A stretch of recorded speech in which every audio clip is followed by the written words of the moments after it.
రాష్ట్ర ప్రజలందరికీ ప్రత్యేకంగా రైతాంగ ప్రజలకు అందరికీ కూడా నమస్కారం. నిన్న నీటిపారుదల శాఖ మంత్రి ఉత్తమ్ గారు చావు కబురు చల్లగా చెప్పినట్లు గతంలో వెనుకటి నుంచి నేను చెప్తున్నటువంటి మాటనే. కానీ బూర్కప్పు పట్టుదలకు పోయి అనవసరంగా కొనసాగించి ఇప్పుడు చేతులు ఎత్తేసి మనం చెప్పేసినారు. ఎస్ఎల్బిసి ఆ పనులని యథాతథంగా ఆపేస్తున్నాం, ఇంకేం చేయడానికి వీలు కాదు. మళ్ళీ ఈ టనల్ బోరింగ్ మిషన్ ఏదైతే ఉందో ఇది తీయడం సాధ్యం కాదు కాబట్టి మేము ప్రత్యామ్నాయ ఆలోచన చేస్తున్నాం. ఈ ప్రత్యామ్నాయ ఆలోచన అంటే మరో టనల్ బోరింగ్ మిషన్ను తెప్పించి మళ్ళీ ఇంకో డైరెక్షన్లో దాన్ని ఆపోజిట్ డైరెక్షన్లో తీసుకొని వచ్చి మిగిలినటువంటి పని పూర్తి చేస్తాం, 2 ఏళ్లలో పూర్తి చేస్తామని చెప్తున్నారు. ఇక్కడ 2-3 ముఖ్యమైనటువంటి విషయాలు ఏంటంటే, ఆయన చెప్పినట్లు టనల్ బోరింగ్ మిషన్ కొత్తగా మళ్ళీ తీసుకొని వచ్చి మళ్ళీ పనులు మొదలు పెడితే కూడా 2 ఏళ్లలో చేయడం అనేటువంటిది అసాధ్యమైనటువంటి విషయం. ఎందుకంటే సాంకేతికంగా ఈ టనల్ బోరింగ్ మిషన్కి సంబంధించినటువంటి ఆ ఎక్విప్మెంట్ ఏదైతే ఉంటుందో అది వాళ్ళ ప్రపంచంలో ఆ టెక్నాలజీ కానీ ఆ మిషన్ తయారు చేసేది కానీ కేవలం అమెరికాలో ఉండేటువంటి సంస్థకు మాత్రమే అవకాశం ఉంది, వాళ్ళు మాత్రమే చేస్తారు. అది కూడా ఒకసారి అవి రెడీగా ఉండవు, అవి రెడీగా అందుబాటులో ఉండవు. ఆర్డర్ ప్లేస్ చేసిన మీదటనే వాళ్ళు మనం కోడ్ చేసినటువంటి డయామీటర్కు సరిపోయినటువంటి పద్ధతిలో వాళ్ళు ఆ ఎక్విప్మెంట్ని ఆ మిషన్ని వాళ్ళు డిజైన్ చేసి తయారు చేస్తారు. దానికి పట్టేటువంటి సమయం 3 ఏళ్ళు. అటువంటి టనల్ బోరింగ్ మిషన్ కొత్తగా మన రిక్వైర్మెంట్ ప్రకారంగా కావాలి అని ఆర్డర్ ప్లేస్ చేస్తే కూడా ఆర్డర్ ప్లేస్ చేసి వాళ్ళకి పేమెంట్ షెడ్యూల్ ప్రారంభమైనప్పటి నుంచి డెలివరీ చేయడానికే 3 ఏళ్ళు పడుతుంది. ఆ 3 ఏళ్ల తర్వాత ఆ మిషన్ను తీసుకొని వచ్చి నిజంగానే పని మొదలు పెడితే అప్పుడు ఆ పని ప్రారంభించినాక పూర్తి కావడానికి ఏ రకమైన ఇబ్బందులు అంటూ లేకుండా జరిగితే ఒకవేళ అప్పుడు మళ్ళీ 2 ఏళ్ళు పడుతుంది కనీసం, తక్కువలో తక్కువ. ఈ యథార్థాలను సాంకేతిక పరమైన అంశాలు ఇట్లా ఉండగా కూడా మళ్ళీ అదే పాత పద్ధతులలో 2 ఏళ్లలో మళ్ళీ పూర్తి చేస్తామని చెప్పి ప్రజలని తప్పుదో పట్టించడం అనేది పద్ధతి కాదు ఇది. ఎందుకంటే 2014 వరకు సమైక్య రాష్ట్రంగా ఉన్నంత వరకు ఈ ఎస్ఎల్బిసి పథకం ప్రారంభమైనాక ఈ టన్నల్తో శ్రీశైలం నుంచి సొరంగ మార్గం ద్వారా నల్గొండ జిల్లాకి ఆ కృష్ణా జలాలను తీసుకుపోయి దాదాపు 3 లక్షల ఎకరాలకు నీళ్ళు ఇచ్చేటువంటి ఈ టనల్ ద్వారా సొరంగ మార్గం ద్వారా నీళ్లు తీసుకుపోయేటువంటి ఈ పనికి శ్రీకారం చుట్టింది సమైక్య రాష్ట్ర ప్రభుత్వంలో.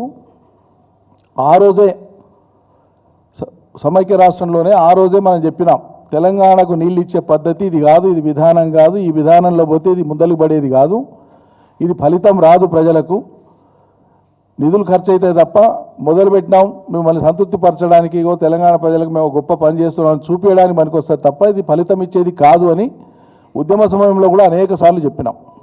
కేసీఆర్ గారు చాలాసార్లు చెప్పారు.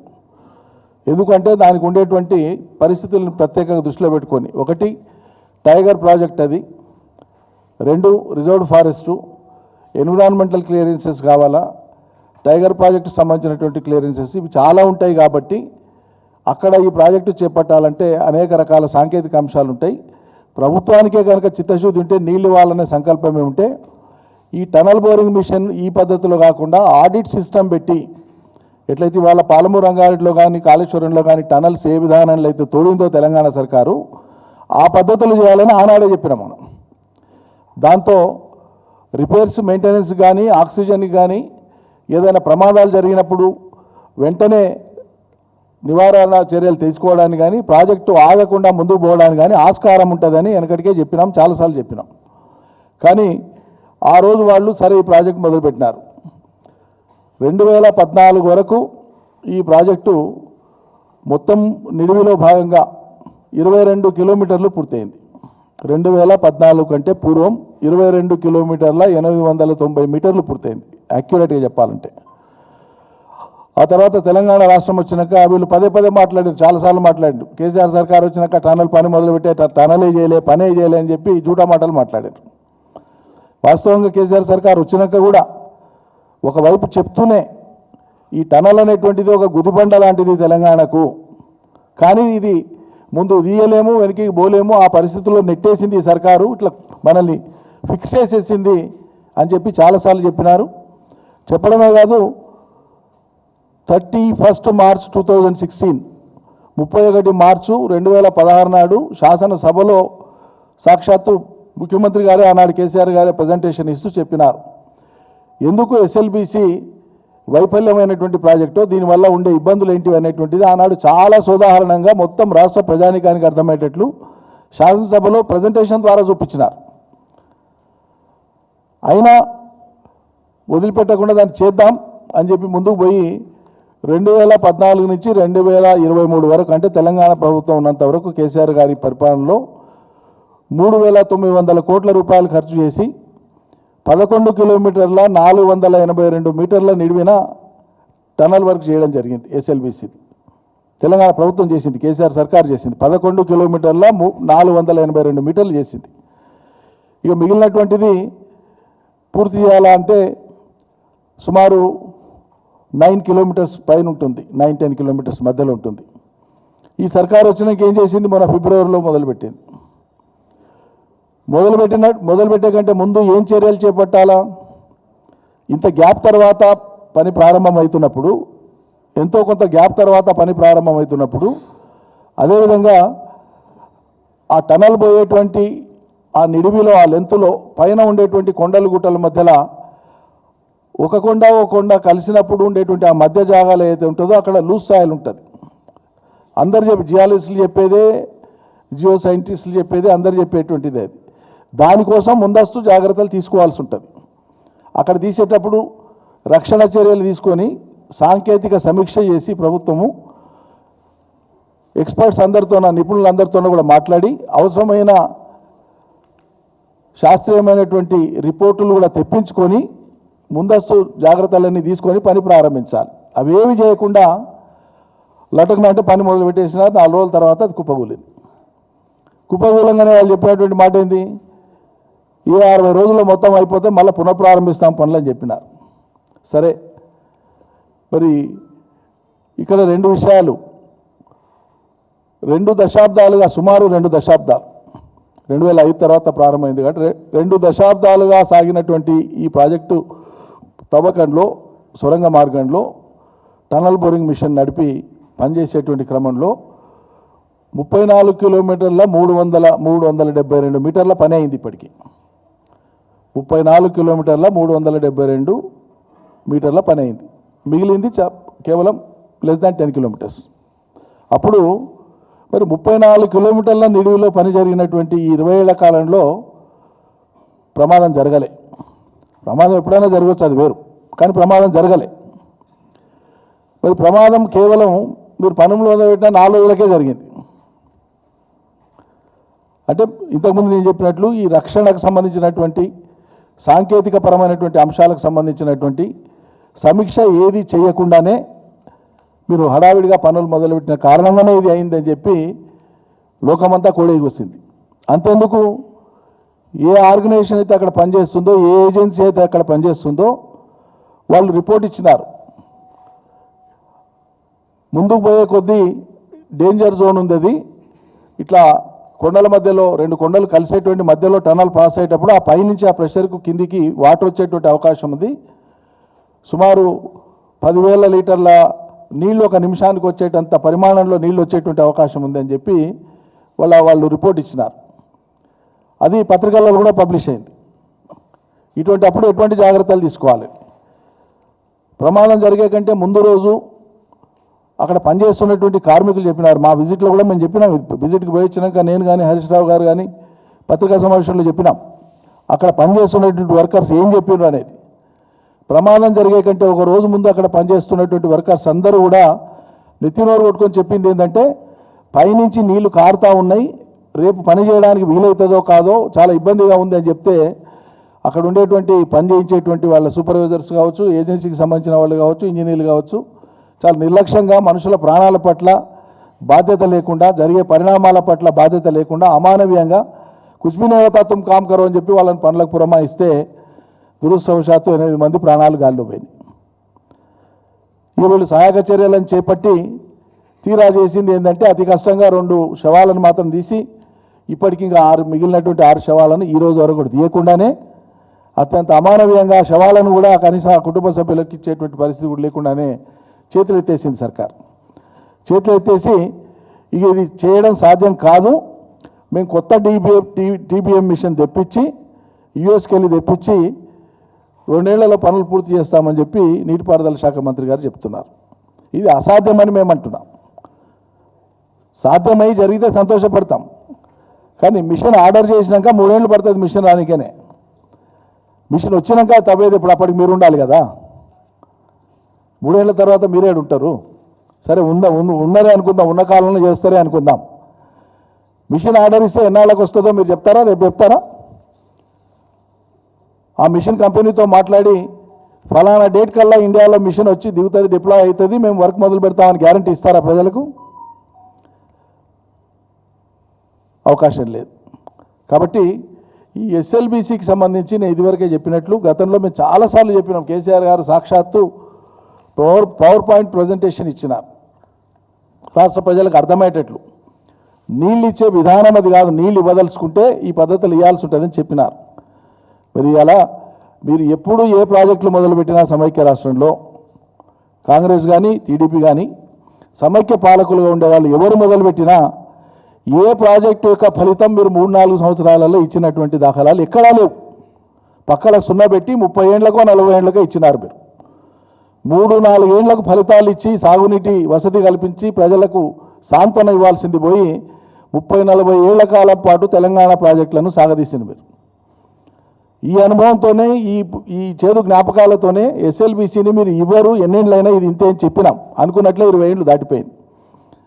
మరి అలా ఒక అద్భుతమైనటువంటి కాళేశ్వరం ప్రాజెక్టును కట్టి 3 ఏళ్ల లోపల 38 లక్షల ఎకరాలకు సుమారు 40 లక్షల ఎకరాలకు నీళ్ళు ఇచ్చేటువంటి ప్రాజెక్టును వేగవంతంగా పూర్తి చేసి ఫలితం ప్రజలకు ఇస్తే ఎక్కడ లేని ఏడుపు ఏడుస్తున్నారు ఆ రోజు నుంచి ఈ రోజు వరకు.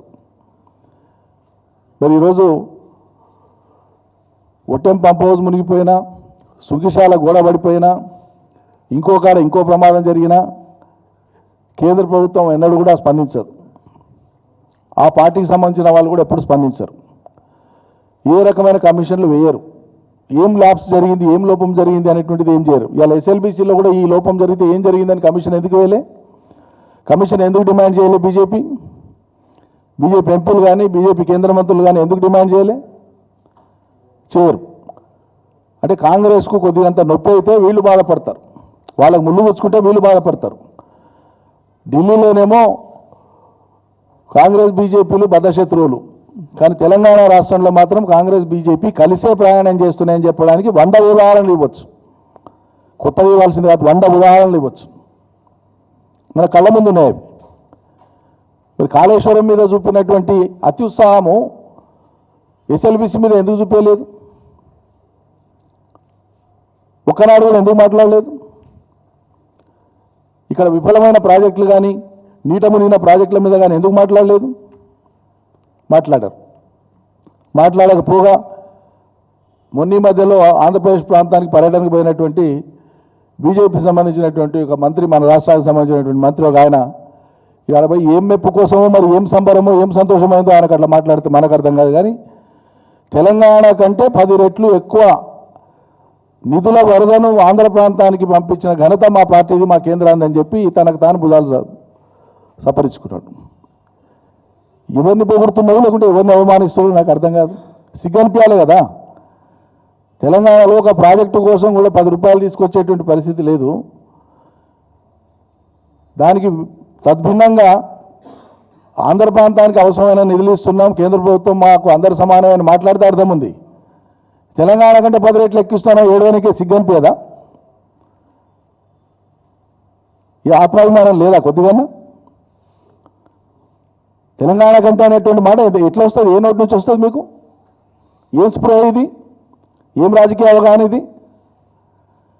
క్షమాపణ చెప్పాలి తెలంగాణ ప్రజలకు బండి సంజయ్ గారు ఇట్లా మాట్లాడినందుకు. చాలా ఆక్షేపణీయమైనటువంటి మాటలు అవి. మీరు ఇక్కడ ఏం తేకపోగా తెలంగాణను కించపరిచే విధంగా ఎట్లా మాట్లాడతారండి?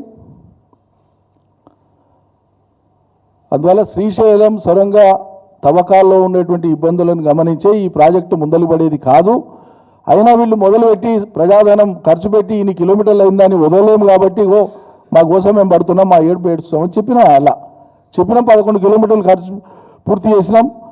3,900 కోట్ల రూపాయలు ఖర్చు చేసినాం. మేము ఆ మొత్తాన్ని తెచ్చిపెట్టినాం. వీళ్ళు వచ్చి పుణ్యాత్ముల కాలు ముహూర్తమో మరి చేతి ముహూర్తమో తెలియదు కానీ కొలాప్స్ అయిపోయి 8 మంది ప్రాణాలు గాల్లో కలిసిపోయినాయి.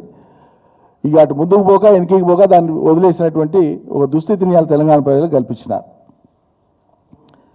ఈ 60 రోజుల సహాయక చర్యల ద్వారా కూడా అది ఒరిగింది ఏమీ లేదు. చాలా అమానవీయంగా వాళ్ళని గాల్లో వదిలేసిపోయిన వాళ్ళ శవాలను కూడా ఇచ్చేటువంటి పరిస్థితి లేదు. కాబట్టి ఈ రాజకీయ లబ్ధి, రాజకీయ కక్షతో ఈ ఎన్డీఎస్ను కాళేశ్వరం విషయంలో రంగంలోకి దింపింది కేంద్ర ప్రభుత్వం, బీజేపీ ప్రభుత్వం. నేను ఇంతకుముందు చెప్పినట్లు ఎందుకు మరి ఎస్ఎల్బీసీ విషయంలో ఎందుకు దింపరు? అది ప్రాజెక్టు కాదా? అక్కడ ప్రజాధనం ఖర్చు పెట్టలేదా? అంటే ఇటువంటి చర్యలన్నీ కూడా ఏంటంటే ఇటువంటి విషయాల్లో మీ నిరాసక్తత, మిన్నకుండా ఉండడం అనేటువంటిది మీ చీకటి స్నేహానికి ఒక నిదర్శనం. అది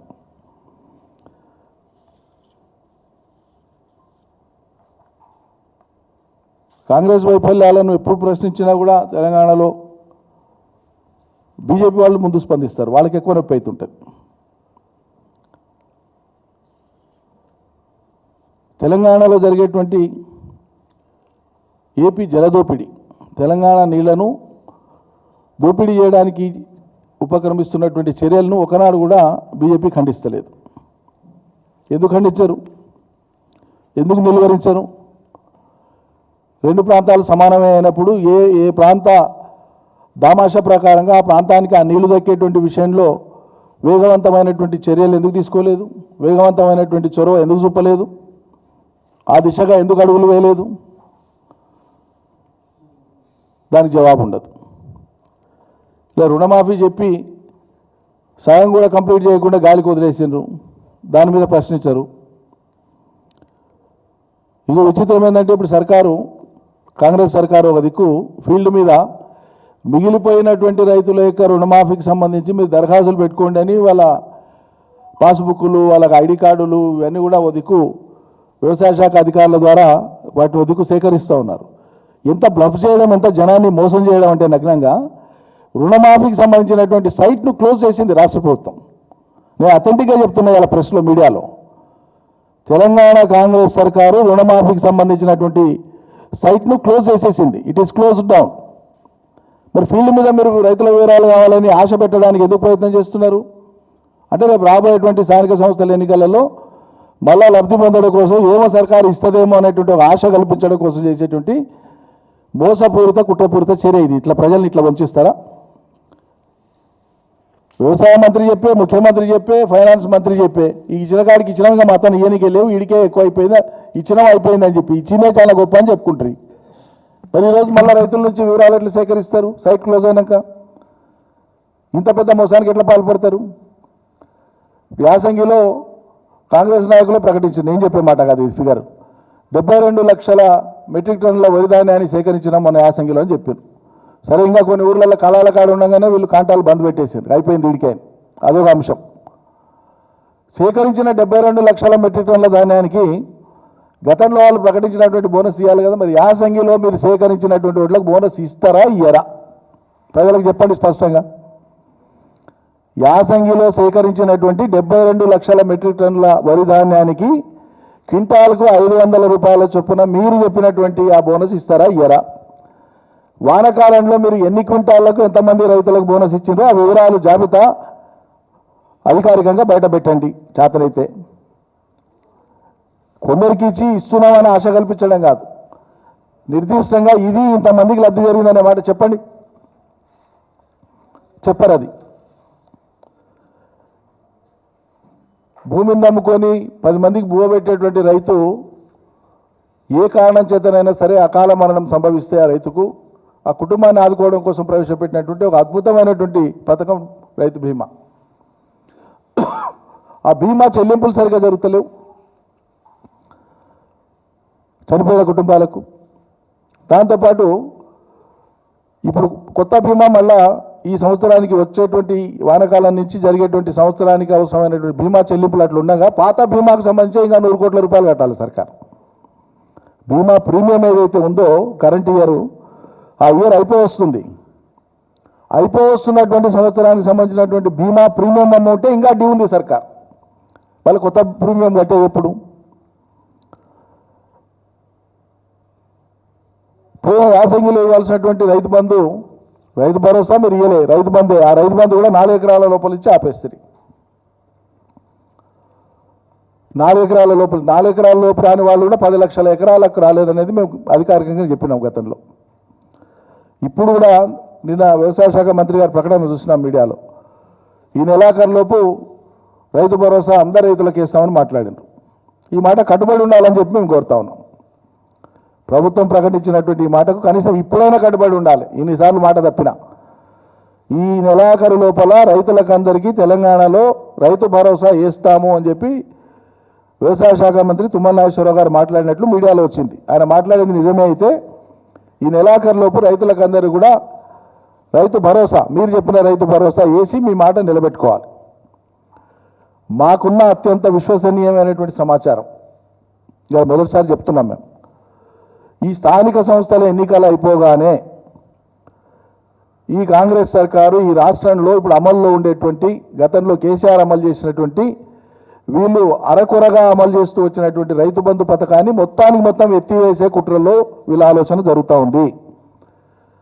ఆల్రెడీ ప్రభుత్వంలో ఉన్నత స్థాయిలో ఈ అంశం చర్చలో ఉంది అనేటువంటిది మాకు విశ్వసనీయంగా మాకు అందినటువంటి సమాచారం చెప్పు. కాదంటే ప్రభుత్వాన్ని ఖండించమనండి. లేదు మేము కట్టుబడి ఉన్నాం, ఈ స్కీమ్ ఎల్లప్పటికీ కొనసాగుతుంది అనేటువంటి మాట చెప్పమనండి ధైర్యం ఉంటే. రేపు వచ్చేటువంటి స్థానిక సంస్థల ఎన్నికల వరకు రైతు భరోసా కాకుండా రైతు బంధు కొంతమందికి ఇచ్చినట్లు చేసి జరుపుతూ వచ్చి స్థానిక సంస్థల ఎన్నికలను అయిపోగొట్టించి ఆ తర్వాత జెండా తిప్పేయాలనేటువంటి ఆలోచనతో సర్కారు ఉంది అనేటువంటిది మాకు అందుతున్నటువంటి అంతర్గత సమాచారం. అది తప్పైతే ప్రభుత్వాన్ని ఖండించమంటున్నాం.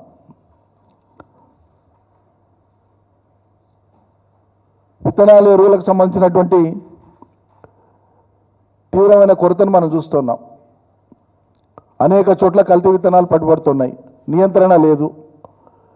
ఎరువులకు సంబంధించి మా 10 ఏళ్ల కాలంలో బఫర్ స్టాక్స్ పెట్టేది. ఎప్పుడు బఫర్ స్టాక్స్ చాలా పెద్ద వాల్యూమ్లో చాలా పెద్ద క్వాంటిటీలో మెయింటైన్ అయ్యేటట్లు పెట్టేవాళ్ళం. దీని మీద చాలాసార్లు చెప్పినాం ప్రభుత్వంలో ఉండగా కూడా మేము ఆ విధానం ఎట్లుంటుంది అనేది. ఏ రాష్ట్రాలలో అయితే వినియోగం తక్కువ ఉంటుందో లేదా వాళ్ళు తీసుకునేటువంటి సమయం కొంచెం ఎడంగా ఉంటుందో, నెల అటు ఇటుగా తీసుకుంటారో ఆయా రాష్ట్రాలు డ్రా చేసేటువంటిది కేంద్రం నుంచి ఎరువుల్ని డ్రా చేసే విధానం షెడ్యూల్. ఆ గ్యాప్ టైం చూసుకొని మాకు మొత్తం సంవత్సర కాలంలో ఒక సీజన్లో 6 నెలలకు ఒకసారి మీరు ఇచ్చేటువంటి ఏమున్నాయో మా లెక్క మాకు మీరు ఎప్పుడు ఇస్తే అప్పుడు మేము తీసి మా దగ్గర స్టాక్స్ పెట్టుకుంటాం. మాకు గోదాంలో నిల్వ సామర్థ్యం ఉంది, మాకు ఇచ్చేది ఏదో మీరు ఎప్పటికప్పుడు ఇచ్చేస్తే మేమే స్టాక్స్ పెట్టుకుంటామని చెప్పి వాళ్ళని ఒప్పించి కేసీఆర్ గారు గతంలో కేంద్ర ఫర్టిలైజర్స్ మినిస్టర్ దగ్గర పోయి కూర్చొని ఒప్పించి అన్సీజన్ వాళ్ళకు కేంద్రానికి అన్సీజన్గా ఉండేటువంటి టైం, కొన్ని రాష్ట్రాలకు అవసరం లేదనుకునేటువంటి టైంలో మొత్తం సంవత్సర కాలంలో తెలంగాణకు అవసరమైనటువంటి ఎరువులన్నింటినీ కూడా అది డిఏపి కావచ్చు, పొటాష్ కావచ్చు, యూరియా కావచ్చు, అన్నింటినీ మనం డ్రా చేసి రైతులకు ఎప్పుడు ఎక్కడ కొరత ఏర్పడకుండా చాలా చాకచక్యంగా మెయింటైన్ చేసినాం. చాలా వ్యూహాత్మకంగా పద్ధతి మీద జిల్లాను ప్రతి రైల్వే రేక్ పాయింట్ని, ప్రతి గోడౌన్ని, రాష్ట్రంలో ఉండేటువంటి మొత్తం డిస్ట్రిబ్యూటర్లని వీళ్ళందరినీ మానిటర్ చేసి ఎక్కడా ఇబ్బంది రాకుండా చాలా చాకచక్యంగా చాలా జాగ్రత్తగా వ్యూహాత్మకంగా రైతులకు ఇబ్బంది కాకుండా పగలు రాత్రి శ్రమించి పనిచేసినాం. ఒక్క యూరియా ఉదాహరణ చెప్తే నేను 23 వానాకాలంలో మేము యూరియా స్టాక్స్ బఫర్ స్టాక్స్ 6 లక్షల మెట్రిక్ టన్నుల బఫర్ స్టాక్స్ పెట్టినాం. అంటే ఆ టైంకు ఎవ్రీ 15 డేస్కు ఎవ్రీ మంత్కు ఇన్ఫ్లో వస్తూనే ఉంటాయి. మనకు వస్తూ ఉండగా కూడా మన దగ్గర ఉండేటువంటి స్టాక్స్ ఇంత ఉండాలని 6 lakh metric tons buffer stocks పెట్టినాం. ఇలా సర్కారు కేవలం 3 పైచీలకు టన్నుల బఫర్ స్టాక్స్ మాత్రమే ఏంటంటే 50% పడిపోయింది. మరి రైతులకు ఇబ్బంది అయితే మొన్న 10 రోజుల క్రితం నేను స్టేట్మెంట్ చూసిన, వ్యవసాయ శాఖ మంత్రి గారు స్టేట్మెంట్ ఇచ్చి చేతులు దులుపుకున్నట్లు నాకు అర్థమవుతుంది. అంటే రేపు పొద్దున ఆయన ఎవరు అనకుండా ముందస్తుగానే ఒక గ్రౌండ్ ప్రిపేర్ చేసుకున్నట్లు అనిపిస్తూ ఉంది. అనుభవస్తుడు కదా. మీ కేంద్రానికి లేఖ రాసినాము, కేంద్రం స్పందించలే, మాకు సకాలంలో ఎరువులు సప్లై చేస్తలేదు అని ఒక మాట మాట్లాడేసింది ఆయన. ఉండొచ్చు, కేంద్రానికి లేఖ రాసి ఉండొచ్చు, కేంద్రం సకాలంలో సప్లై కూడా చేసి ఉండకపోవచ్చు. మరి అంత మాత్రం చేత చేయి దులుపుకుంటారా? మీ ముఖ్యమంత్రి ఒకసారైనా పోయి కేంద్ర ఎరువుల శాఖ మంత్రితో కూర్చొని మాట్లాడిండా? ఎరువుల మీద ఒకసారైనా మీ ముఖ్యమంత్రి మీరు కలిసి రివ్యూ చేసిండ్రా? వ్యవసాయం మీద ఎప్పుడైనా కూర్చొని మాట్లాడినట్లు ఎక్కడైతే మేము చూడలే. కేంద్ర మంత్రితో పోయి కూర్చొని మా రాష్ట్రానికి ఉండేటువంటి ఎరువుల అవసరాలు ఇవి, ఒక క్యాలెండర్ ఇయర్లో వానకాలం ఇంత, యాసంగి ఇంత, మీ ప్లాన్ ఏంది, ఈ ప్లాన్ ప్రకారంగా మాకు మ్యాచ్ అవుతుందా లేదా, కాకపోతే ఏం చేయాలి ఒకనాడని మాట్లాడినరా? పట్టదు, ఎవరికి పట్టదు. ఇంతో అంత పడుతుంది నాకు వ్యవసాయ శాఖ మంత్రి, పట్టదని ఆయనని మాత్రం అన్నాను. ఆయనకుంటుంది ఏదో తపన, కానీ ఆయన శక్తి సరిపోవాలి కదా. మరి ఆ రోజు కేసీఆర్ పట్టించుకొని వ్యవసాయాన్ని ఎరువుల కాడి నుంచి రైల్వే రేక్ పాయింట్స్ కాడి నుంచి రివ్యూ పెట్టేది కేసీఆర్ మంత్రి ఉండగా కూడా. అంటే ఎంత శక్తి కలిపితే వ్యవసాయ రంగానికి మేలవుతుందో, ఈ లక్షలాది మంది రైతు కుటుంబాలకు మేలవుతుందో మనం అందరం పనిచేయాలని చెప్పేది. ఇతర మంత్రుల్ని కూడా, శాఖలతో సంబంధం లేని మంత్రుల్ని, ఇతర శాఖలకు సంబంధించిన మంత్రుల్ని కూడా ఇన్వాల్వ్ చేసి మీ జిల్లాల్లో మీరు ఎట్లా వ్యవహరిస్తే ఎరువుల కొరత రాదు, విత్తనాలకు సంబంధించి ఇబ్బంది రాదు, కల్తీని అరికట్టవచ్చు అనేది వాళ్ళందరికీ అవగాహన కల్పించి సీజన్ మొత్తంలో వాళ్ళని అంతా కూడా అప్రమత్తంగా ఉంచేది. అసలు ప్రభుత్వం అట్లా పనిచేస్తుంది అయ్యలా? ఎంత నాన్ సీరియస్గా ఉన్నారండి. ప్రజలకు సంబంధించిన అంశాల మీద మాట్లాడమంటే ముఖ్యమంత్రి ఏమో నా స్కూలు టీడీపీ, ఏది బీజేపీ, కాలేజీ టీడీపీ, నౌకరీ రాహుల్ గాంధీకి, ఇదే ఆ మాటలు. ప్రజలకు అవసరమైందా ఇది? ప్రజలకు అవసరమైందా ముచ్చటనండి ఇది? ఎన్నిసార్లు? 45 సార్లు 50 సార్లు. ఇప్పుడు ఢిల్లీ సంఖ్య మర్చిపోయినాం మేము కూడా. ఒకనాడన్నా మరి ఎరువులకు సంబంధించి కేంద్ర మంత్రితో ఒకనాడన్నా రాష్ట్ర ముఖ్యమంత్రి మీటింగ్ పెట్టినాడండి? ప్రొక్యూర్మెంట్కి సంబంధించి, వడ్ల ప్రొక్యూర్మెంట్కి సంబంధించి ఒకసారన్నా కేంద్ర పౌర సరఫరాల శాఖ మంత్రితో ఒకనాడన్నా సమావేశం అయిందా? రాష్ట్ర అవసరాల కోసం నేను ప్రధానమంత్రిని ఎన్నిసార్లు అయినా కలుస్తాను. మరి రైతన్నల అవసరాల కోసం ఒకసారన్నా కేంద్రంలో పోయి కూర్చొని రివ్యూ చేసిండ్రా, మాట్లాడిండ్రా, ఇక్కడ వచ్చి రివ్యూ చేసిండ్రా? అందాల భామాల పోటీలకు పోనీకి ఏమో టైం దొరుకుతుంది, రైతన్నల కోసం మాత్రం మీటింగ్లు పెట్టడానికి సమయం దొరకదా మీకు ఎవరికి?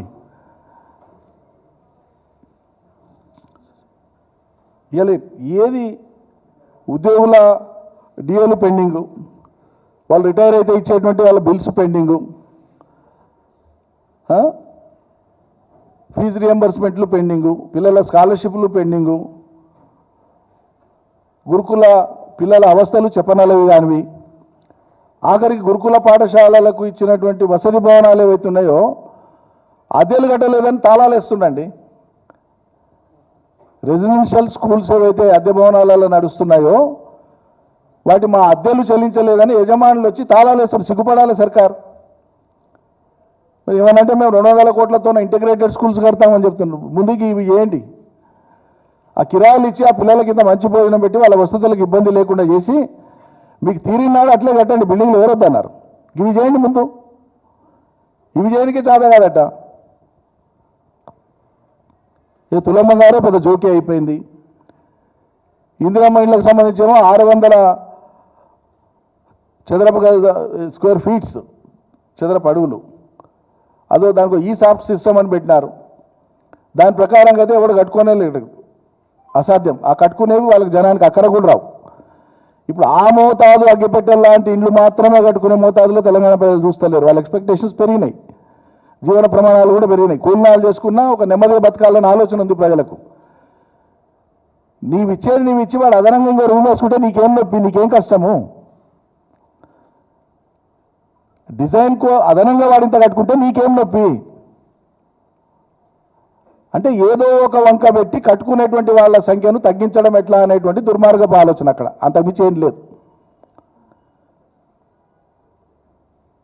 ప్రభుత్వం చెప్పమనండి, ఇచ్చిన శాంక్షన్స్లో రాష్ట్రంలో గ్రౌండ్ అయినటువంటి మొదలుపెట్టినటువంటి ఇండ్ల సంఖ్య చెప్పమనండి.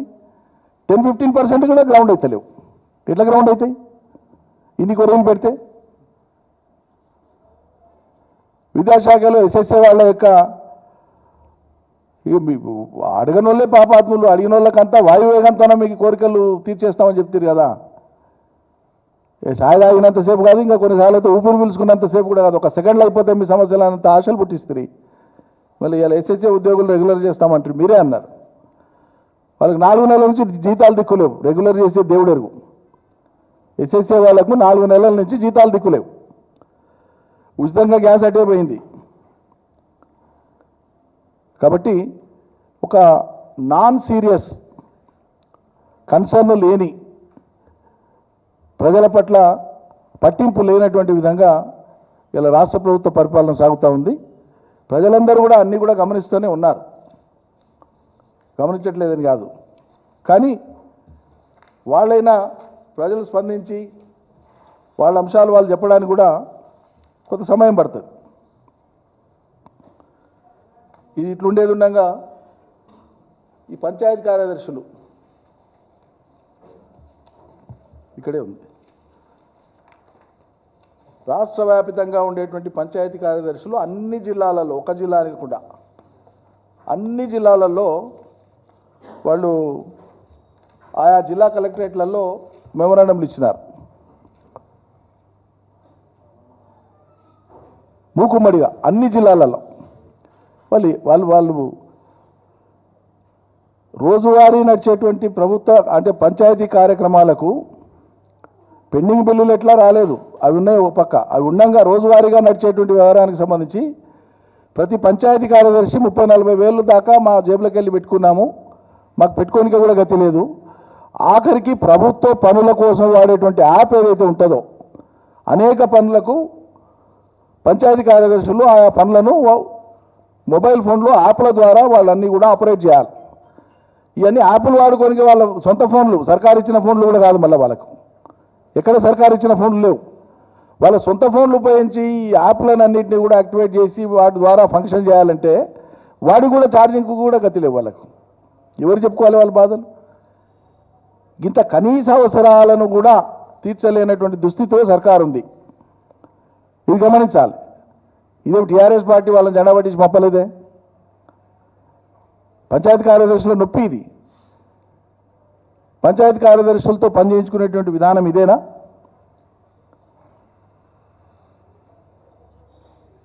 అసలు విషయాలన్నీ ఇట్లా ఉంటే వీటన్నిటి మీద దృష్టి మరల్చడం కోసం ఒక కమిషన్, కాళేశ్వరం కమిషన్, లేకుంటే కేటీఆర్కు నోటీసు, ఇవన్నీ ఉంటాయి. ఫేస్ సెట్ చేస్తారు, అది పెద్ద ఇష్యూ కాదు. ఇంకో విషయం ఏంటంటే, చివరి విషయం చెప్పి నేను ముగిస్తా. ఈ ప్రభుత్వమే ఓ కమిషన్ వేయాల, జ్యుడిషియల్ కమిషన్ వేయాల, కాళేశ్వరం ప్రాజెక్టు మీద వచ్చినటువంటి ఆరోపణల మీద లేదా వాళ్ళు చేసిన ఆరోపణల మీద నిగ్గు తేల్చడం కోసం అని చెప్పి వాళ్ళే చెప్పి ఒక కమిషన్ వేయించింది. బాగుంది. కమిషన్ పని ప్రారంభమైంది. దాదాపు సాక్షుల్ని విచారించేటువంటి అంశం, వాంగ్మూలాలు రికార్డు చేసేటువంటి విషయం పీసీ ఘోష్ గారు ఒక కొలిక్కి తీసుకొని వచ్చినట్లు మనం వార్తలు చూస్తున్నాం.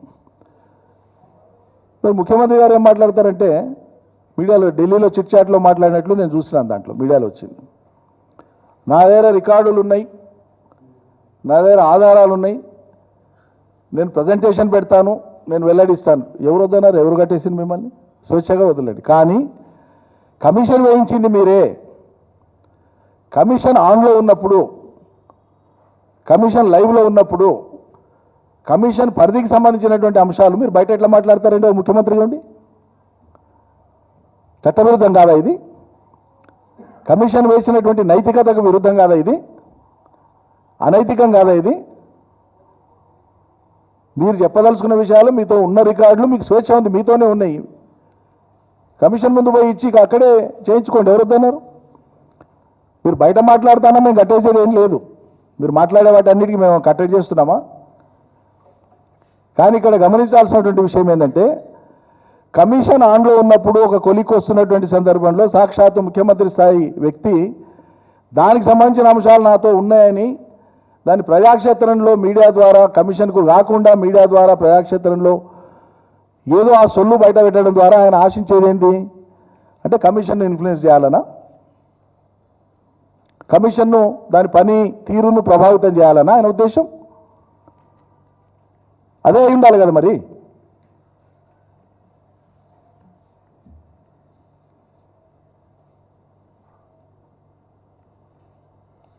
కాబట్టి వీటన్నింటిని కూడా, ప్రతి అంశాన్ని కూడా ప్రజలు గ్రహిస్తూనే ఉన్నారు. మీరు దేనికైనా సరే లేవనెత్తిన ప్రతి అంశానికి ప్రభుత్వం దగ్గర నిజంగానే హేతుబద్ధమైన జవాబు ఉంటే ఆ జవాబును చెబితే ఇది ఒక తర్కం అవుతుంది, ప్రజలు దాని మీద ఆలోచన చేసుకుంటారు. అవి వదిలిపెట్టి ఇక ఊకదంపుడు ఉపన్యాసాలు లేకుంటే భూత పురాణాలకు మేము లంఘించుకుంటామంటే దేవుడే కాపాడాలి మిమ్మల్ని. Thank you.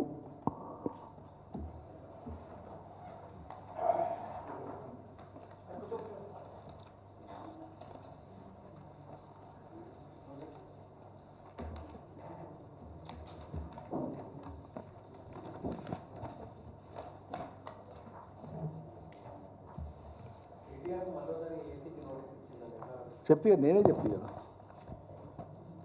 కదా